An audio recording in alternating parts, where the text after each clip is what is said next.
So, thank you all for joining us today. Our session today is around helping students navigate the financial services we have here at WOU. We have joining us from Accounting and Business Services, Donna Vasquez, and Kella from Financial Aid, Kella Hyler. I think I may have misspelled your name, Kella, on the slide. No, tell you. Hellier, okay, thank you. And so this came about over the last couple terms, but really just in general, I often get a lot of questions for students around financial holds or when they receive their aid or how they receive their aid. And so felt this would be a helpful session for today, but also to have in the future as a reference point. So just kind of to set the stage, we're going to talk about just introductions to the various offices, business services or financial aid. Where do you send students for what? We're going to go over some common questions and then some important dates and tasks. And then again, at the end, like I mentioned, we'll have just open Q&A time. I rearranged the slides a little bit, Donna and Kella, when I wasn't sure if we were going to have Kella able to connect. So business office is now first. So we'll start with Donna and then we'll have financial aid. But we really do want to spend a lot of our time just answering questions that participants might have. So there will be plenty of time for that. So I will now turn it over to Donna from Business Services. Okay, thank you very much, Nikki. So we are located in the Llewellyn Administration Building, and we serve students in many different ways. Mostly we're responsible for the tuition and fee billing and the collection of payments for students' tuition and fees. We also process private donor scholarships. We process refunds for students, and we also provide the annual 1098-T statement. That's the statement that students and or families, students receive them, but if they're dependent, their families will use in claiming the education tax credit. We're also the office to contact about questions about their student account, their student billing account. We do not place all charges on student accounts. So students oftentimes think we do not. We do bill everything, but we do not place all charges on student accounts. But we generally will know if a student contacts us where to refer them. So if they get to us, for example, and they have a question about their meal plan or question about their housing charges, we can tell them what the charges are, but we can't make any adjustments or tell them why they're charged, what they're charged, or why they didn't get a credit back for something. We have to transfer them to the housing office. We don't have access to that information. We can also assist students with budgeting for their student accounts, because a lot of times when students come, they may not have had a financial management class in high school and such. And this is the first time they have a really big bill. And if they're living in the dorms and they are going to school full time, generally a one-term tuition bill right now is around $6,000. So that's a big bill coming from not having to have any financial responsibility, generally if living with family, to being responsible for a $6,000 bill. And trust me, even though the parents tell us otherwise, the student is the responsible party for the bill.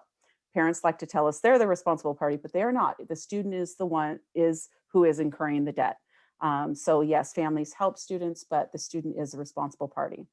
And appointments can be made with our staff. I have 2 staff members and myself who have appointments available in the WCS, WOU Connection System, and they can make those appointments in there. Nikki and her staff has helped us. So I think we've been on that about a year now, where students can make appointments with us. I think it came about primarily due to COVID, but we were looking into it previous to that because students have drop-in and with the staff that we have, it's limited. We were constantly being interrupted. We really need to have time to actually do other work, and we want to tally those times for students so they know when we're available. So we're on the WOU Connection System.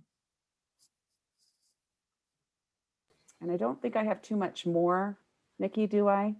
Nope, that's so now. Okay, Kella's turn. Yeah, and let Kella introduce herself as well as financial aid, and then we'll kind of shift to some common tasks and deadlines from each offices for advisors to kind of just know about. Okay, great, thank you. Good afternoon. Sorry I can't be on Zoom. I don't know why my system is not allowing me to do that, but we'll just punt from here. So I'm Kella Hellier, Director of Financial Aid, and I'm glad that we're able to have this session here to hopefully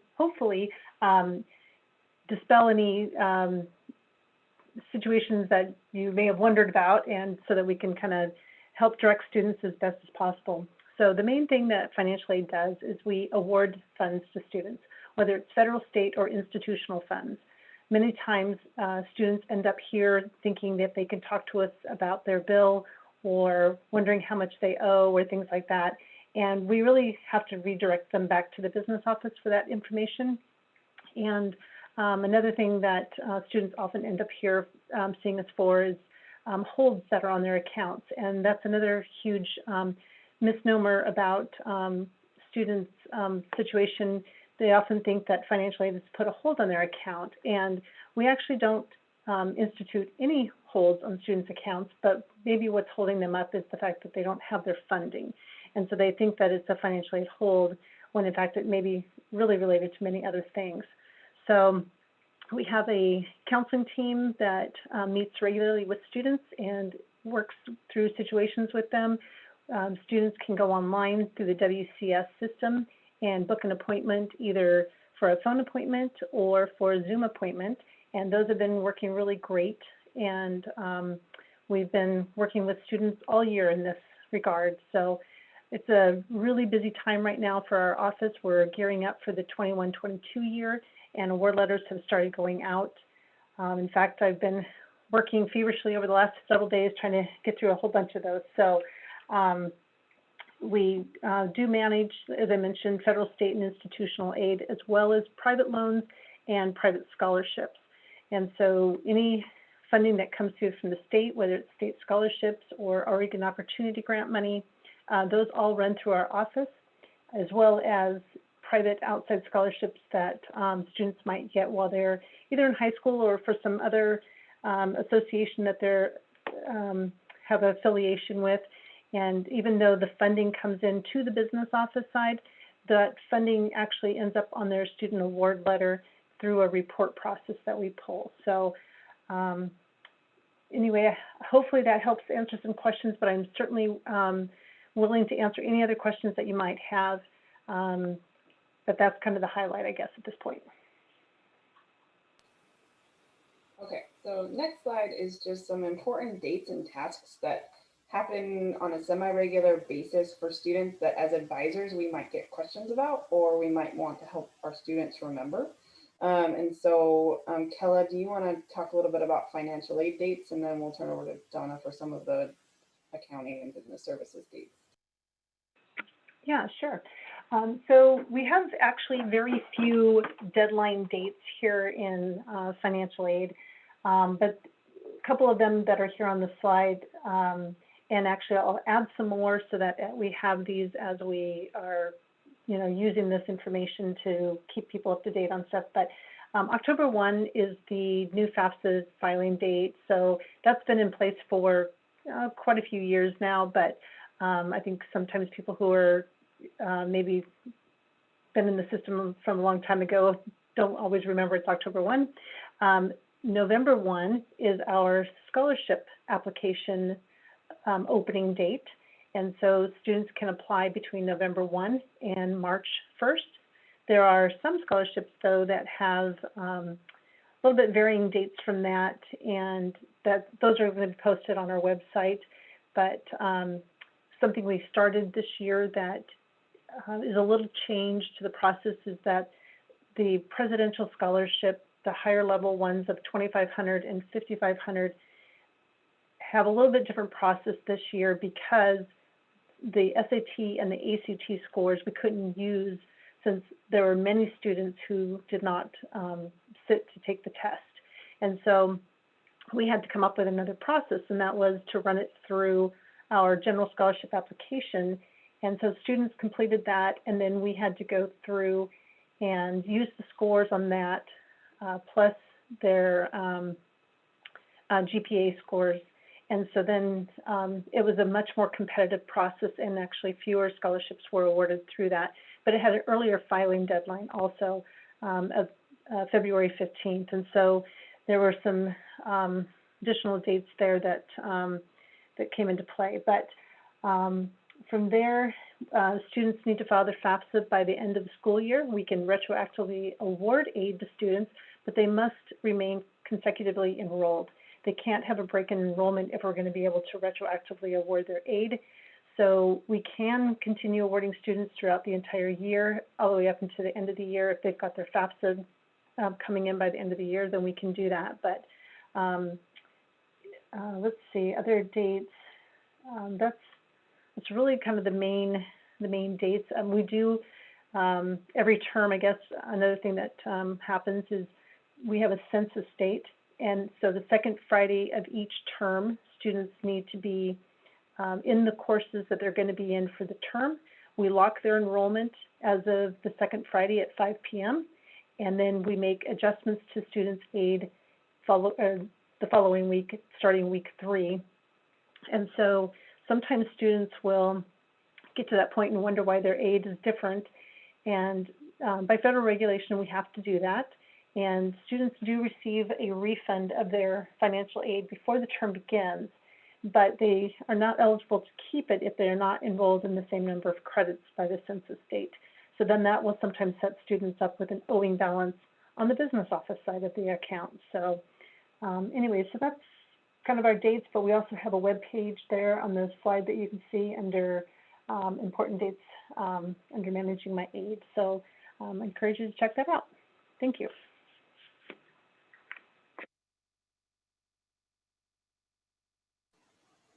Donna, would you like to go ahead and share from the business office side? Sure. Yes, absolutely. So we basically have 2 main dates. One occurs multiple times during the year, which is our tuition deadline. So the tuition deadline is the first of the second month of each term. So basically 30 days out. Sometimes it's a few more days than 30 days out. We try to make it on the first of the month, even if 30 days occurs prior to that, because a lot of people either get paid the last day of the month or they get paid the first day of the month. So we've tried to accommodate that so that we make sure we're hitting a paycheck time if that's what they're waiting for to make their payment. And so we do have the tuition deadline on our website, wou.edu/business. We have a lot of helpful information, but the tuition deadline calendar and other important date calendar is under the due dates and payment information link. And then every student is required to complete a revolving charge contract. The revolving charge contract is provided either in paper, it's under our resources link on our website, or students have a business services channel in their main WOU portal page. Right now, there are 4 links in that channel, one of which is the revolving charge contract. And generally there are only 3, but right now we're kind of in between academic years. We're ending one and starting another. So 2 of the links are to our release of confidential information forms that we share with the financial aid office. One right now is on there for 2021, and the other one we've just posted, I believe last week or the week before, 21-22, getting ready for next year. And then the 4th link in the business services channel is the option to elect to sign up for electronic refund of any student refunds that students may receive. They can have funds deposited into a checking, a savings, or a reloadable card that they have purchased themselves, because many students don't have checking or savings accounts. So those are the 3 options for students if they'd like to sign up for electronic refund. And it does save them, they'll get their refund a little bit faster, because all of our Monmouth mail, when we send out paper check refunds, which is the default, all mail from Monmouth goes to Portland. And even if they live in Monmouth, it goes to Portland and then it comes back. And so there is quite a delay. We tell students to allow 5 to 7 days to receive a paper check refund in the mail. Whereas if they sign up for direct deposit, they have that money in just a couple days after it goes out.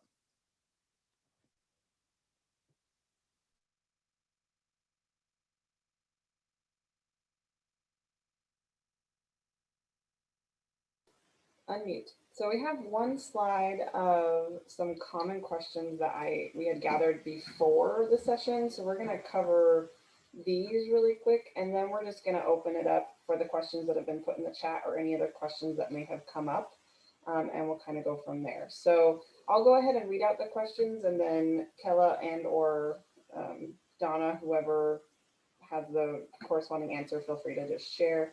So the first common question that I've heard of is, a student has an accounts receivable hold, how do they get it resolved? So there's 2 reasons for an accounts receivable hold. So there's 2 different answers to that question. One is they haven't completed a revolving charge contract. And in order to get that resolved, they just need to complete the contract. Just an FYI, I sent out about 86 emails yesterday for students registered for spring who have not completed a contract, and either winter or spring was their first term of enrollment. And so they were sent an email, and the accounts receivable holds will go on their account next week. So prior to fall registration, if they haven't completed that. The second reason for an accounts receivable hold is because they owe money beyond the allowable amount. And when I say allowable amount, it varies by student because students can be one term behind in their account balance and not have an accounts receivable hold. But if they have a balance beyond that, so for example, right now we're in spring term. If students have balances beyond winter term, so if it's a fall balance or last summer balance, they have an accounts receivable hold. And those holds, I won't answer any more of that because I think that's another question. So they need to either catch up their payments or they need to show proof that they have future financial aid or some funds and it's just delayed for some reason, and we can push that hold for them. That's how they would get it resolved. So the next question, which I believe also was in the chat, was can students set up a payment plan? So there's two answers to that question as well. So current students, we do have a payment plan already. So the payment plan is at least 1/3 of the term balance is due by the tuition deadline each term. And then the rest of the balance is due by the end of the term. In addition to that, a student can be one term behind. So essentially they can go an entire term without making a payment. They will have additional fees on their accounts, but they can do that without getting a hold on their account. But that is the payment plan. So previous to that, we're in our second year of that. And the reason why we push that out and allow students to be a term behind is because what we were finding a couple of years ago is that students, they would get to school and not have all of their documentation done for their FAFSA. And they were waiting on financial aid and waiting to get packaged, or they were selected for verification. So that's why they are allowed now to get a whole term behind and basically not have to make a payment if they're waiting on that financial aid. So that's the reason for that. So that is the payment plan. So we did a trial, not this year, but last year, we did a trial where we did contracted payment plans, where students would sign a payment agreement to make a monthly payment to have their holds pushed. And what we found was the data that was returned to us was that students would sign the contract, but they wouldn't make the payment. They only signed the contract to get their holds pushed, and then they did not follow through with payment. So then what we saw was instead of a student then accumulated a 2-term balance, the 1 term that's behind and the current term they're registered for, they got into 3 and 4 terms of balances. And then you're talking close to a $20,000 balance on their student account. And that is unmanageable for them to try to set up a monthly payment, because student accounts receivable is not supposed to be, the debt is not supposed to be held longer than 12 months. So, and that's an Oregon statute. So that accounts receivable balance can't be carried in more than 12 months. That's the statute. So if they're on a plan, it can stay in-house and stuff. And so my second, stay in-house at Western. So my second answer to that is, if a student is no longer a student and they've left Western, because that does happen, either they've stopped out or they have graduated and they leave with a balance, they have 12 months to pay that balance off. So they can set up a payment plan with us to keep the account from going to collections, and we'll set a monthly payment for them to get that debt paid off in 12 months.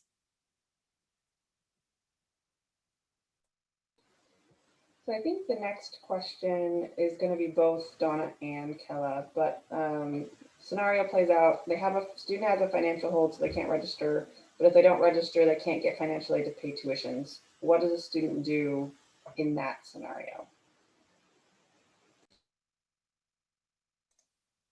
So we've noticed this more this year, and I believe Kella mentioned when she first said that if a student takes a break, they can't, right, and I'll let Kella answer that maybe in more length, but they can't get aid. So what we're seeing is students wanted to register for spring, they took winter off, and they couldn't get aid for fall. They had gone fall, but they couldn't get aid for fall unless we let them register for winter, but they hadn't paid anything for fall. And so my answer to that is that we did allow students to register because maybe during fall term, they didn't get all their documents in and they couldn't get packaged and they took winter off. But if they can show proof that their financial aid package is going to be enough to cover, their prior balance and they'll make gains on letting them register for spring, we do push their hold and allow them to register. So we don't hold that because we can see that it's going to be enough to cover, but we don't know who those students are if they've stopped out. So they do need to reach out to us. And we pushed many, many holds all the way through the second week of spring term to allow students to register because they had done enough with financial aid, even if they didn't have their money yet. They had done enough where we could get an estimate from Kellis staff and we knew that they would have enough money to cover. And so we did push out holds for students. Yeah, and I guess I would say too is, you know, quite often when students are in this situation, they either have outstanding requirements with our office that they need to finish. And so they maybe need to contact us to get that finalized. And then once, you know, like Donna said, once we know that enough stuff is in process or that they've completed everything that they need to, and we're just waiting for it to get finalized, then they can act on that. But it really takes the student kind of coordinating, talking to both of our offices to make sure that they're doing what they need to do. And we are often talking to the business office about the students completed all the stuff that they need to. They're in process. It's going to take, you know, a week or two or whatever to finish the process up, but everything looks good, and so we can move forward. And so then they'll push the hold at that point. So it's really a coordinated effort at that point to get the student moving through the process. But they can't be waiting until the last minute. It's really, really, really difficult to try to get students processed in time. In fact, we had a student we were kind of chasing all of last year to get documentation turned in. And finally, on Thursday before the end of winter term, so that would have been March 18th, we received the final documents needed for that student to be able to continue on. However, we couldn't get the student awarded in time, and so before the term ends, and before a student is no longer considered a regular student at the institution, we have to have aid awarded and loans originated before they are no longer enrolled. So we ran out of time, and the student couldn't register because of holds on the account there were 3 holds or more on the account that were preventing him from registering. And so if he had taken care of those earlier in the year, then we wouldn't have necessarily been in that situation. But and then he could have registered, and then we could have kept going on and producing his aid for him. But because he didn't get registered for spring, then he was done, and we couldn't retroactively award aid because we were out of time to make it happen. And so those are really difficult situations. And so, you know, anything we can do to help students through that process sooner is wonderful. And I know that, you know, sometimes students just aren't paying attention to those holds and not doing what they need to do. But if you happen to see that students have holds on and there's something we can do to kind of keep them moving, that would be helpful in this process. So the next question is, when is tuition due? Which in the last slide, Donna, you kind of mentioned this already, but just as if you want to recap that tuition deadline, if you want to share that again, just. Sure. So for spring, it's due May 1st, and it is due the beginning of the second month of each term. So for winter term, it's always due February 1st. For fall term, it's due November 1st because school starts in the fall at the very end of September. And for summer, it's due August 1st. And you can find our tuition and due date calendar on our website. I will say that if you look at our tuition and due date calendar, even though the due date is the 1st, and I talked with multiple students this morning on the phone, even though the due date is the 1st, it is Saturday, we don't run revolving late fees or interest. Those won't be run until next Wednesday. So we generally don't run those until the 3rd business day. And that is also on our calendar, those dates. So students actually have a few days beyond the tuition deadline to make a payment. So the next question is, both for advisors and for students, what's the best way to contact business services or financial aid? You mentioned, there's the WCS, but there's also email, phone. So what's the recommended or best way for students to contact your various offices?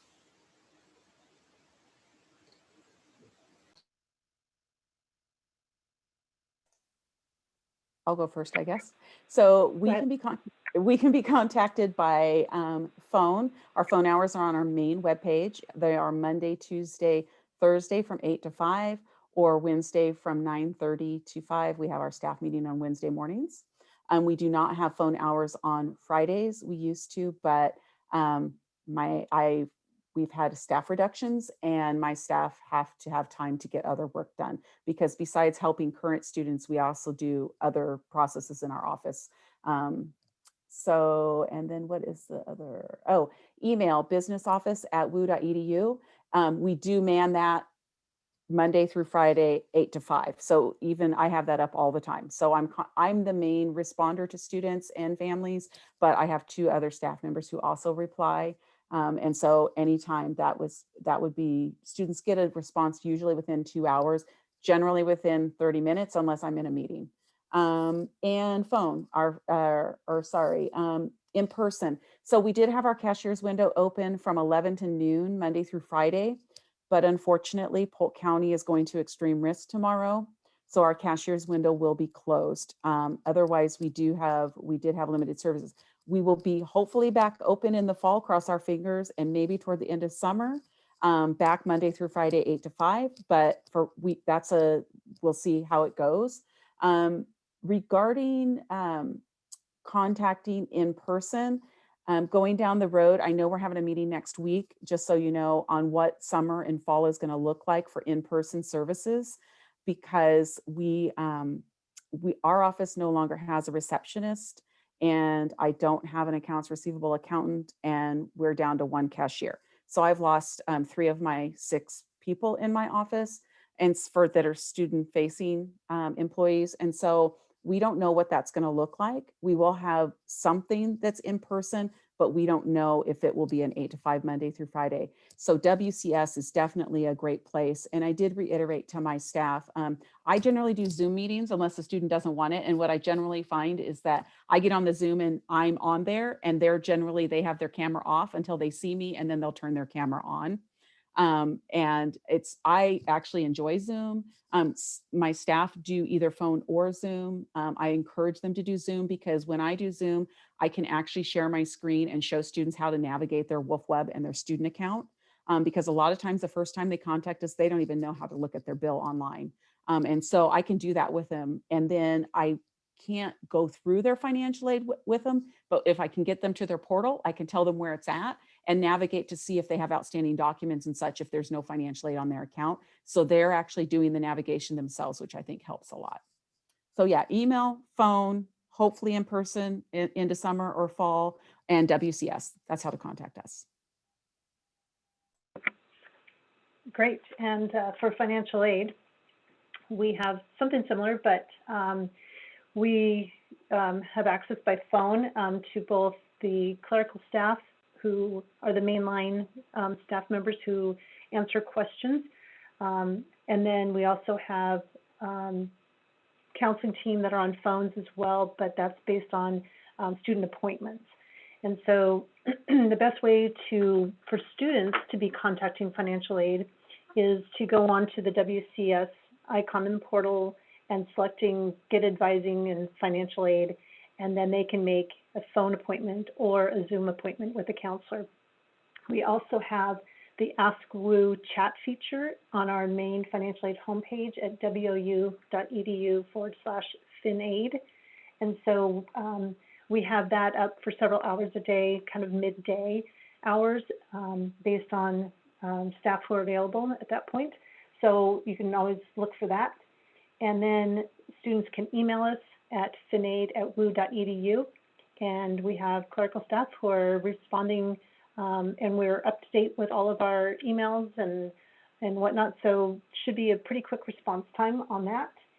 And we also have walk-in hours, and even though we're going into this extreme risk category, the building will remain open, and we will have a staff member in the office Monday through Wednesday,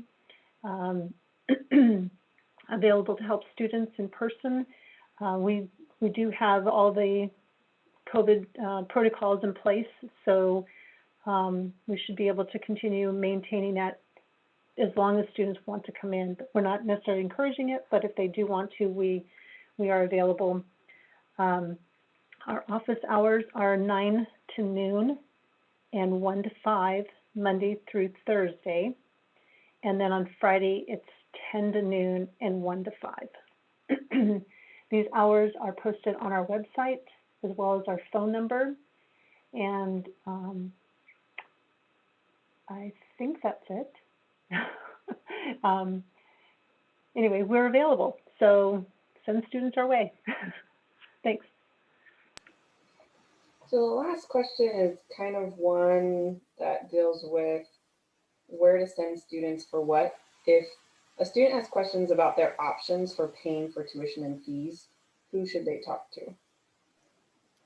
They should talk to business services. So that's our office.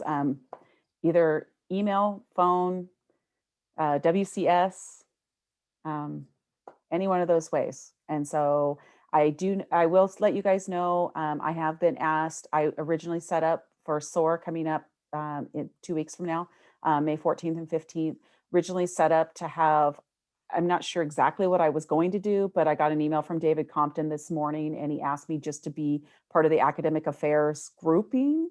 And so students and families will be able to just drop in. And so please encourage them to drop in and ask questions. Please do encourage them, because we can help. If we get to them and they get to us before they step foot on campus, it's going to be a lot easier for them to navigate, because typically what we see is we don't see them until they get into a financial crunch and have a hold. And we want to see them before that so that they can actually plan.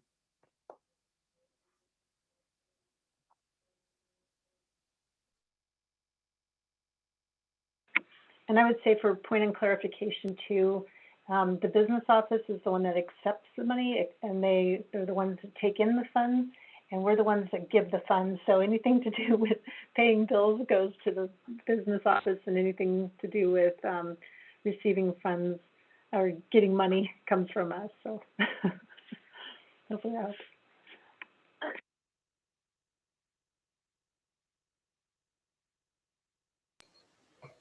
Okay, so I have her on the screen, just the email and phone number for financial aid and business office, so you can take those down. I'll add the website to these slides before we post them on the website with the recording after. I'm going to stop sharing my screen here in just a second so we can see people as they have questions, and then I'll read some of the questions that have come up with the chat if there's any clarifications. And then we still have about 20 more minutes, so there's plenty of time if you have follow-up questions. So I'm going to stop sharing now, and I'll go ahead and read some of the questions that came in earlier. So one of the questions is from Mary Pettinger, who asked, often have students ask how financial aid counts towards summer courses, and does that subtract from what they have for the full year? So Kelly, I believe that would be for you. Yes, thank you. And I'm sorry, could you read the very first part of that question again? Yeah, so students ask how financial aid counts towards summer classes, and does that subtract from the full year? Oh, okay, thank you. So summer is now considered the header term for the year. And so when we know that a student is going to be enrolled for summer term, we're now awarding them for summer, fall, winter, and spring all at the same time. So it does factor into the full amount of their eligibility for the year. And this has been a really great change, I think, for students, so that if they plan to go summer, then they know that they have some funds available in order to cover their summer charges. In the past, when we were a trailer term, which has been going on for 3 years now that we're a header, students would often get to the summer term and not have any leftover funds because it was awarded out for the whole year over fall, winter, and spring. And so now our process is that if we see that a student is enrolled for summer, and we will start our summer term awarding beginning May 17th is the plan. So when we start that process, then they'll see that their award offer includes summer term as well as the rest of the year. And Donna, if they use some of their aids summer, they would have less to use fall, winter, and spring, correct?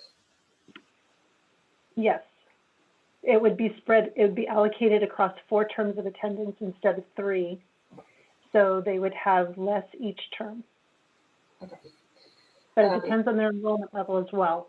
So if they're only half-time, then they'll have a little bit more for the rest of the year.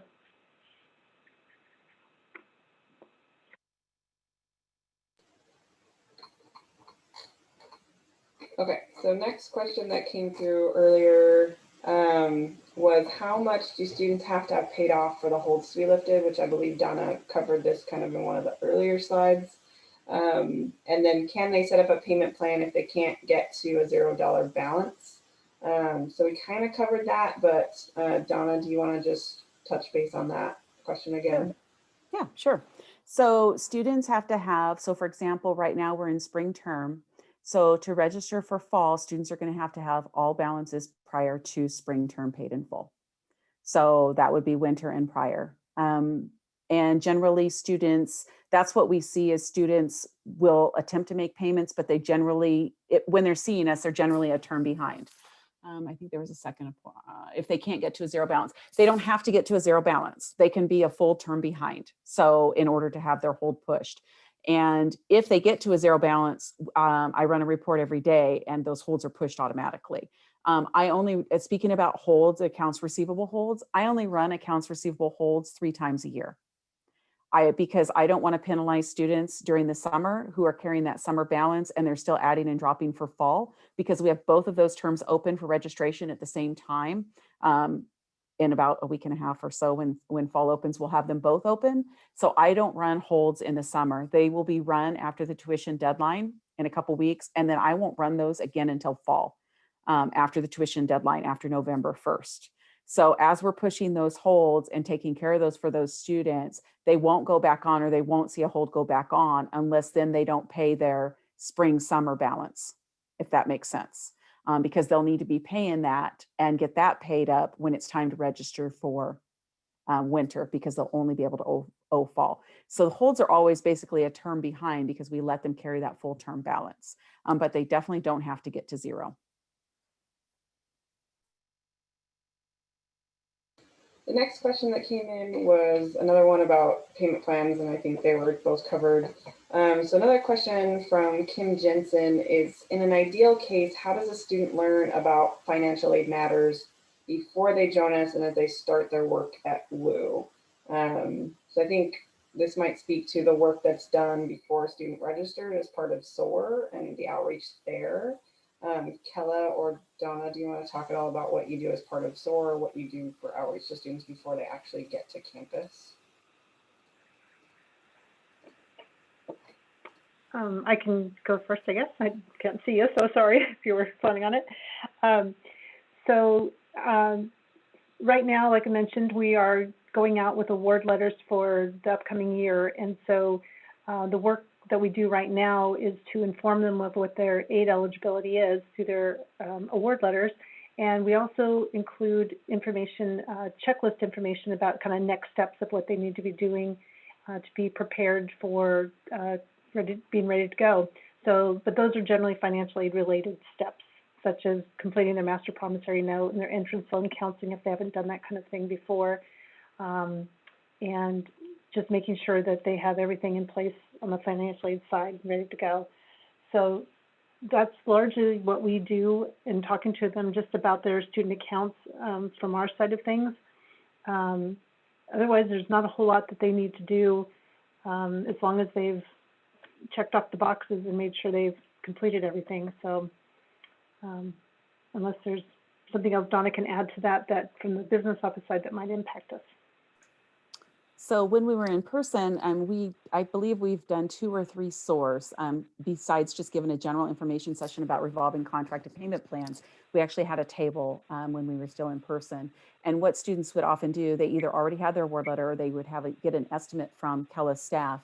And they could come to our table and we would ask them, how many credits are you going to be registered? Because generally they're registering at SOAR, so they weren't registered yet sometimes, or couldn't get into all their courses. So we would ask them, we could see their tuition rate, so we could let them know this is how many credits you're going to register for. This is what your cost is going to be. Here's the campus fees that you're going to have as well. And we could actually do an out-of-pocket estimate. And at SOAR, while the students were at our table, one of my staff was with me, and myself, we were emailing students to their WOU email their out-of-pocket estimate. So they would get that on the spot. And so we were doing that at SOARs when we were still in person. I'm hoping to encourage students when we have these upcoming virtual SOARs. Last year, we just did a presentation that our office had available, but we weren't physically at any of those virtual SOARs. So I'm hoping with our involvement this time, this year, we can also encourage some of that. The tuition and fee book for 21-22 just got approved last week by the Board of Trustees. It is on our website, is loaded on our website, and the tuition calculator is going to be updated shortly. University Computing Solutions has to do that work for our office. We don't have access to update the calculator, so request has been placed, and hopefully we'll get that updated in the next couple weeks before actually fall registration begins. The summer, as Kella mentioned, summer is a header. For our office and the tuition and fee book, this is the first year that summer is 21-22. Summer remained a trailer for tuition and fees until this year. So it was very close to summer. Students are already registered and the rates weren't even approved yet. Tuition rates weren't even approved. So that happened last week. So that book is on our website, like I said. And so hopefully our calculator will be updated soon and we'll know what those rates were. The undergrad rate was approved at an increase of 2.17%. And the per credit rate for our Oregon resident undergrad students went from 184 to 188 per credit, just so you guys know. But there are some other changes in the tuition and fee book. If you're interested, it is published. So another question that came in is, if a student wants to drop a course, but they're required to be full-time for financial aid, do they have options? And as a follow-up, so I'll ask that one first. So if a student needs to drop a class, but they need to be full-time for financial aid, what are their options? Oh, and I think, there we go. There we go. My phone keeps muting me. Sorry about that. So students are actually not required to be full-time for financial aid. Their aid does get adjusted if they're not full-time, but they are not required to be full-time for financial aid. They are required, though, to be at least 9 credits if they have institutional funds and they want to retain those funds for the term, which I'm sure most students would. So, so the requirement really is that at least 9 credits or more to maintain institutional aid and half-time or more for maintaining loan eligibility for the term, but otherwise, other types of aid can be adjusted based on the amount of credits that they're enrolled in. So I wanted to kind of clarify that piece. And then what was the rest of that question, Nikki? There's a second follow-up question that was unrelated, but it asks, as a follow-up, if they plan to take summer term courses, can those count towards any particular term for financial aid calculations of minimum required credits? So each term is standalone. And so I think if I'm understanding the question correctly, we would not count, so if a student was 6 credits in the summer, we would not count those 6 credits toward other terms. It would just be that the students enrolled in 6 credits for summer term, and their aid would be based on half-time enrollment. So I hope that answers that question. As a follow-up to that, Kella, if a student is full-time at Census State and then does drop, could you tell a little bit about what the process is from your office of what the student is asked to do if they drop a class after that second week? Sure. So a student can add and drop up into the second week. And then from there, like I mentioned before, that their enrollment is locked for the term based on their enrollment as of census. So then after census, if they were to drop or withdraw from a class, then nothing happens at that time. But when we get to the end of the term, the student needs to show that they proved attendance in at least one class session, so that we don't then reduce their enrollment and aid based on not having attended that class. So students earn funds, federal funds, based on attending courses. And if we can get students to the 60% point of the term where they're attending and participating in classes, then they earn 100% of the aid based on that class. So we want to make sure that students are going and participating as much as possible so that they earn more of the money that they've been awarded. It's a big calculation process and kind of a sticky process, but if we can just keep students moving through the process, that would really help. But once they do withdraw or drop from the class, then they have to have proven attendance and not just doing an online login to the class. They actually have to show that they submitted documents or participated in an online chat or conversed with the instructor about subject and was actually showing some participation. So hopefully that helps answer that question without going into too much detail. Thank you. So that is all the questions. So a follow-up question to that is that the same process if a student earns an F? Yes, so at the end of the term, we do a process called earn some, prove some.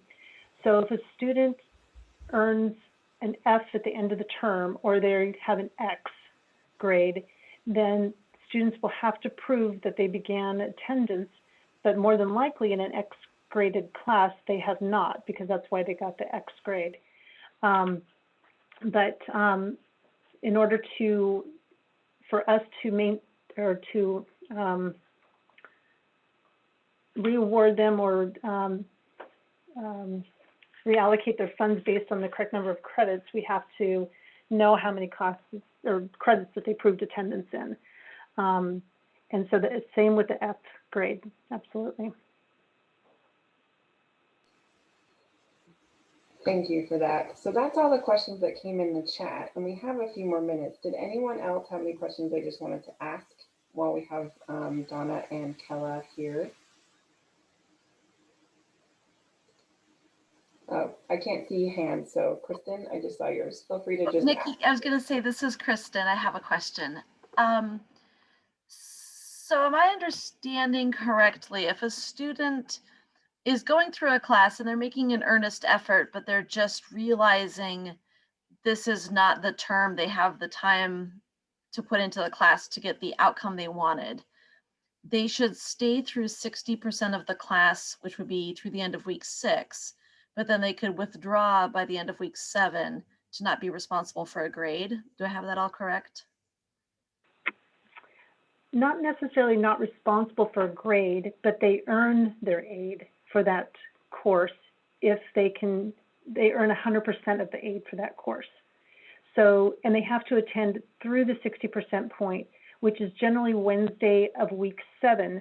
So then they only have a couple days then between like Thursday and Friday of that week to drop the class with a W, because then after week 7, then they can't drop with a W. So it's kind of a tight timeline, but if students do attend through the 60% point, then they've earned 100% of the funds.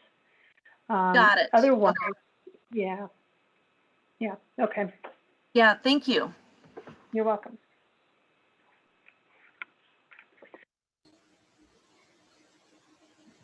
And I just remembered one thing that I don't think we touched on when we were talking about tuition deadlines and refunds. There are also deadlines for when a student can drop and still get a full refund or a partial refund on tuition. Donna, do you want to share those timeframes? So on that side of things? Sure. So on our website, on our main website, there's a concerning refund link, and I don't have next year's deadline, tuition refund deadlines up. I have summers up, but I don't have fall, winter, spring for next year. As soon as spring is over, I will update for next year. Generally, students have through the first Friday of the term, that's till 11:59 p.m., the first Friday of each term for 100% refund. And then they have till the second Friday at 11:59 p.m. for a 50% refund. And after that, the refund percentage is 0. Summer term is different because we have 5 sessions, I believe. So it depends on the length of the term. And like I said, that calendar is up on our website for summer. And Nikki, I'd also like to add on here for students who do withdraw, and I'm talking about a complete withdrawal at this point. So if they withdraw and they withdraw during the first week of the term when they could earn 100% refund, it may still mean that the student has an owing balance even after withdrawing, because students are dispersed their financial aid funds prior to the start of the term, and then they earn the funds based on their attendance. And so if they proved attendance in all of their classes, they're still going to have an owing balance because of the fact that they received a refund off the aid that we awarded them on based on full-time attendance, more than likely. So I just want to make sure that people understand that even though we might tell students you can get 100% refund, if they've got financial aid, then it could still mean that they owe money back. Good point, Kella. Thank you for adding that. That is absolutely true. We try to get money out the door to our students as soon as possible. So if financial aid disperses, if the default is paper check refund, so we print paper checks and mail them the next business day. E-refunds go out at 6 in the morning the next business day. Usually the financial aid load, when financial aid completes that, is in the afternoon of the day before. So there's very little time that we're even holding on to that at all until it goes out the door. And then yes, a lot of times students, and sometimes students retain it because they realize a couple days in that they're not going to complete. And so sometimes students will contact us and say, how do I return this money? And our office can help them with that. But yes, Kella is right. If they do a complete withdrawal and they've already received their refund, even if they get a 100% tuition refund, part of that refund, or part of the refund that they were sent, is in excess of their tuition and fees of what their financial aid was. And if their financial aid, if they don't earn all of it, is backed off 100%, they owe that refund they received back, at least that refund back. So, and not more than that, but at least the refund back. Probably not all of it, as long as they've attended classes and earned some of their aid, but a good portion of it if it's in the first week. Okay, well, we are at time, so I will wrap us up, but thank you so much for Kella and Donna for joining us today and for putting on the session. And as a reminder, it will be recorded and available with the presentation handouts on our website. But hopefully that gives you a name and a face and some more information for where to send students. And if you have any other questions, feel free to send them to us.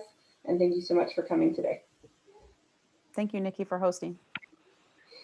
Thanks, Nikki.